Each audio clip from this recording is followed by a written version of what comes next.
Hello guys and welcome once again. Today's topic I am going to cover active income versus passive income. I'm gonna get back to this one. Let's start with this one is this one, active income versus passive income. I am going to explain to you very basic fundamental concept. I was never taught this in school, neither my parents know, or neither do I know anyone else who actually explained to me up until I read the Rich Dad Poor Dad and I started looking online and researching it. I always looked at rich people, right? I liked what they did, but I never understood why did they have so much time. One of my dad's friend, he literally had really successful business. What he did was after a while he sold it off and then he bought a bunch of real estate and then he was just living off literally of the real estate. Still to this day, I'm almost 30 now, so in my entire I guess childhood to adulthood, that's how he did, and he still has money, crazy amount of money. So let's talk about how that was even possible, right? First of all, when we go to school and really when right now as you know, I'm doing MBA, I have done my master's, and I also like to do interview. I want to work for Google, Microsoft, Facebook, right? Just like many of you, right? I have inspiration and aspiration and want to conquer the world, right? Most of these things we are talking about in salaries, desk, wages. Me, whatever hours I worked equals my paycheck, okay? Or look at my dad. Currently, my dad has a restaurant, a pizza business, and the pizza that he sell, equals that much amount of money, and that's about it. Or the next active income possibly is side hustle. I have time to time done DoorDash. A while back, I actually tried doing Uber to make extra money for a side hustle. Right, hours work again. Hours money, that was it. Selling goods, I was never good at it, but I remember when I was young, back in India, my brother figured out how to sell literally vegetables in the market. That was kind of genius. He did a wholesale, basically he sold it to a wholesale guy and then they sold it to all the distributor and all that. We had a big farm. So that's kind of like active investment. It's often very easy to make. You don't have to think about it. You can, get a job and that's pretty much it. You start getting paid as long as you can hold a job. Most people think 9 to 5 nowadays. A gig economy is still. You trading your time is very easy to make, right? Just get in. But passive is truly where the money is. When you start looking into passive is kind of the ultimate goal of an investor. No matter how hard you work, your money, right, because of the inflation, every single month is actually not month, year, day. It's actually becoming less and less. And if not making more money, then that means it's losing his purchasing power, right? So therefore, you have to invest in. That's literally what. When you think of passive income, think of like some kind of system, right? On most of my videos, I talked about a lot of time dividends, right? You buy stock, you get some kind of dividend, or that stock goes up. Think of real estate, that I have bought my own house. My investment property that I have one, and every month I get rent.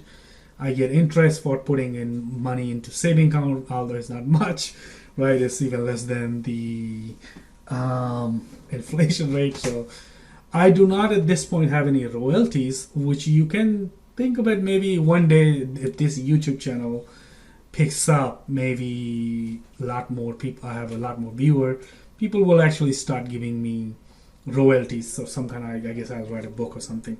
So think of that. So in passive is actually where truly your need of money is actually, and the time really crosses over. That's why I have this chart, active income and then passive income. At one point, it starts out very slow. Passive income is, at the beginning, we start very slow, whereas active income is very fast, quick money.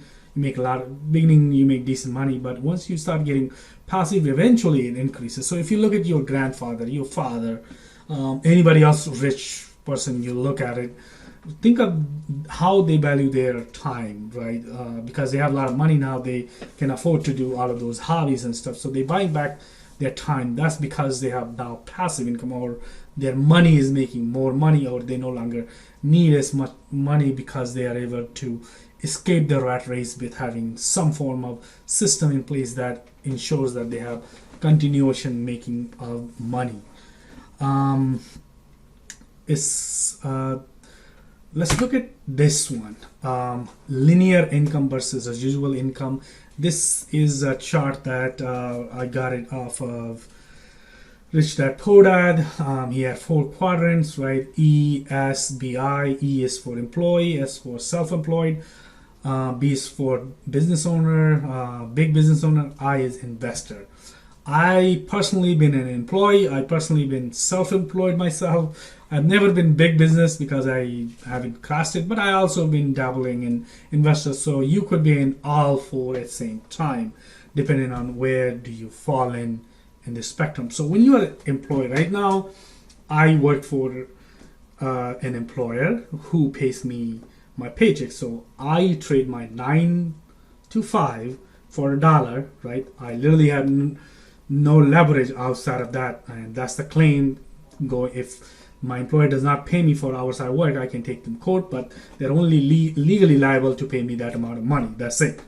That would be it. And then when I was self-employed, right, when I was working for myself, or you look at DoorDash, right, that's working for yourself, Uber, or when I was doing consulting for different company, I gave them my time, but I was able to charge a little bit more money than normally what I was getting as an employee. So I still did not have any leverage because I still build, at the end of the day, I build my time for money. And they paid my invoice, and that was end of it. Okay, so let's look at the other one where money worked for me. This one is really 3-star, right? They're showing you a lot of money, which is kind of true because if you look at my portfolio now, which every single month there are stocks that literally paying me dividend. Every single month I have interest that is coming from the money that I have in my saving account and the real estate asset that I own right now, one house, single family. Every single month I minus my expenses and mortgage, I get to keep whatever's left in there. So that is what I'm focusing on is currently as an investor.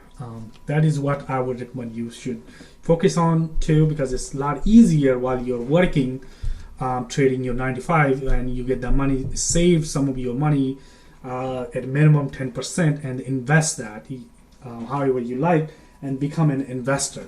And that is how you can, easiest way you can become passive income, or start a business that you don't, once you put in system, hire a bunch of people, you don't have to be there, so you can take back time. One of the greatest book that I've read in this topic is called 4 Hour Workweek. Definitely look into that. How you can, as you basically start, everybody's born with 24 hours in a day, right? So nobody else is getting more day, and neither can you pay more.